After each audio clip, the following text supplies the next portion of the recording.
ನಮಸ್ಕಾರ ಎಲ್ಲರಿಗೂ. ನಾನು ಮೊನ್ನೆ ಒಂದು ಗೃಹ ಪ್ರವೇಶಕ್ಕೆ ಹೋಗಿದ್ದೆ.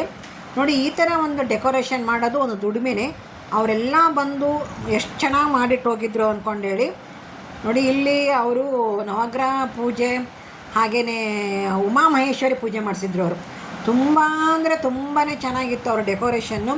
ಅಲ್ಲಿ ಇದು ಒಂಥರ ಈಗ ಹೊಸ ಟ್ರೆಂಡ್ ಬಿಡಿ. ಈಗ ನೋಡಿ, ಅಷ್ಟಲಕ್ಷ್ಮಿಯರು ಕೂತಿದ್ದಾರೆ, ಪಾರ್ವತಿ ಪರಮೇಶ್ವರ ಹಾಗೆ ವಿಘ್ನೇಶ್ವರ.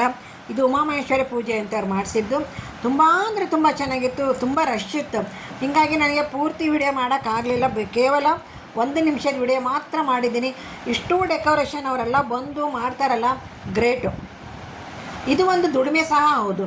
ನೋಡಿ, ನಾನೀಗ ಅಡುಗೆ ಮನೆ ಬಂದಿದ್ದೀನಿ. ಒಳಕಲ್ಲು ಬಿಸಕಲ್ಲು ಹಾಗೆ ರಾಜಾರಾಣಿಯವರು ಕೂತಿರೋದು ಅಡುಗೆ ಮನೆಯಲ್ಲಿ.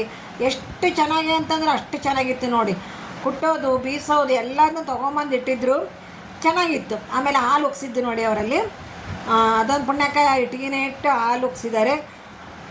ನಾವೆಲ್ಲ ಫಸ್ಟೆಲ್ಲ ಈಗೆಲ್ಲ ಬಿಟ್ಟಿದ್ದಾರೆ, ಗ್ಯಾಸೆಲ್ಲ ಉಗ್ಸ್ಬಿಡ್ತಾರೆ. ಇಟ್ಟಂಗೆ ಇಟ್ಟು ಹಾಲು ಉಗ್ಸೋದೇ ಒಂದು ಶ್ರೇಯಸ್ ಬಿಡಿ ಅದಕ್ಕೆ. ನೋಡಿ, ಲಕ್ಷ್ಮಿಯವರು ಆಸೀನರಾಗಿದ್ದಾರೆ. ಚೆನ್ನಾಗಿತ್ತಪ್ಪ ಗೃಹ ಪ್ರವೇಶದ್ದು. ಊಟನೂ ಚೆನ್ನಾಗಿತ್ತು. ಊಟದ ವಿಡಿಯೋ ಮಾಡೋಕ್ಕಾಗಲಿಲ್ಲ. ಇದು ಸಿಂಕಲ್ಲಿ ನೋಡಿ ಈ ರೀತಿ ಡೆಕೋರೇಷನ್ ಮಾಡಿದ್ದಾರೆ. ಓಕೆ ಸ್ನೇಹಿತರೆ, ಬಾಯ್, ನಮಸ್ಕಾರ, ಧನ್ಯವಾದಗಳು. ಹೇಗೆ ಅನ್ನಿಸ್ತು ತಿಳಿಸಿ.